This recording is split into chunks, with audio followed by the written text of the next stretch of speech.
Cevec is actually a technology platform company, so we're not developing products, but we're providing a platform. And the company was founded with the idea to develop a production system that is actually tailored to the needs of industrial production of biopharmaceutical products. And we're now a team of around 30 people located very centrally in Germany, in Cologne. And majority of the team is technical and scientific staff that is dedicated to work on projects for our customers, to develop the systems and processes that our customers need to produce their products, which can either be gene therapy vectors or biopharmaceutical proteins. So when you think about what production systems are out there, it's either 293 cells or CHO cells. Both were basically being used because they were around. They weren't particularly fit to the purpose. They were just at hand. People in the lab would use them, and then later on when you went into production, they would just continue using these cells. With the CAP cells, we decided to use a human cell line because we felt that's important if you're generating human proteins, for example, to get the modifications right, to not have any immunogenic agents in the preparations. And so we developed the cells by using human cells.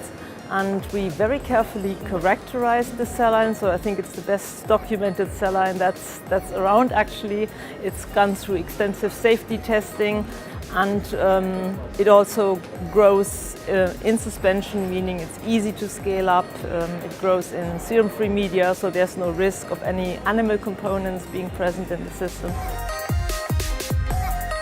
Very often they rely on adherently growing cells, so you have to imagine the cells are actually attached to a substrate, so you're limited just by having to provide that substrate in the area. Our cell line can actually grow in suspension without the need for this substrate, and you can scale it to huge bioreactors like you can for recombinant proteins, for example.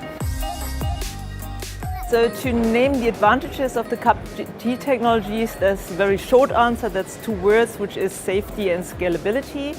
And to elaborate a bit more, one of the current problems in the gene therapy field is that it is successful, which in itself is not a problem, but it also means you need to create more products, you need to create bigger batches of gene therapy vectors, and the current systems are not really well suited to do that. There's the safety aspect. Some of the current systems, like the 293 cells, when you use them for adenoviral vector productions, you might get replication-competent adenovirus, that's what it's called, which is something you do not want in your system, and we actually build the cells in a way to prevent that formation of RCA.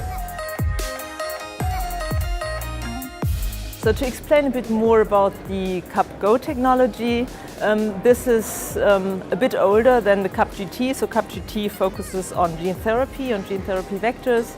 The CAP-GO technology, the GO is for glyco-optimized, actually focuses on the production of glycoproteins, on glycosylated proteins, like plasma proteins, for example. So I think most people have heard of factor VIII, for example, that is needed to treat hemophilia. It's a protein that is classically purified from human plasma. So you might ask, what's the need for a recombinant cell line to produce it recombinantly? And actually that need is arising now because the companies that work in the plasma protein field now start developing improved proteins. And these improved proteins usually have a modified protein sequence. We have been thinking about potential other applications, and we're really focusing on glycoproteins and gene therapy vectors, but actually there are. So we have just recently signed an exclusive deal in the vaccine area with New Link Genetics for production of a Zika vaccine, and it also turned out that the CAP cells actually produce tenfold better yields than the current systems. Another exciting new area is actually the exosome field. It's very new, and exosomes have been around for a while for diagnostic applications, so you're using them to diagnose cancer, for example, from blood samples. But it also turns out now that you can actually use them as a therapeutic agent. So they are small vesicles shedded from the cells.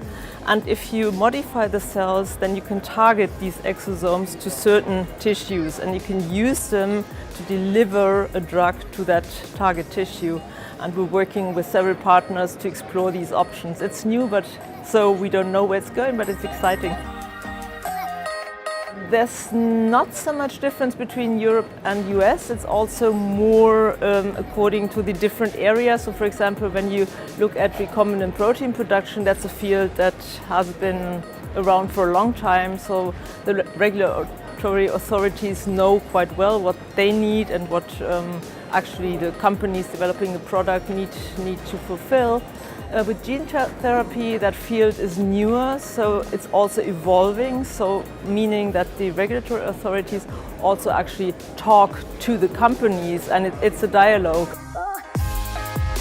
In the CAP-Go, we're actually intensifying the partnerships with our current partners and customers. The gene therapy area, one of our goals is actually to very quickly finish the development of our stable production platform. That's another advantage we have there.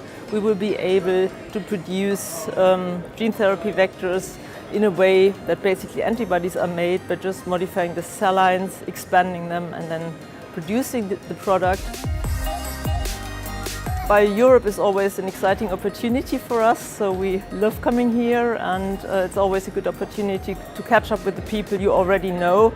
Some of them you only see once or twice a year, and to get some more in-depth updates on what has been going on. And we're also using it a lot to talk to new potential partners, to tell them more details about our technologies, and we have a busy schedule.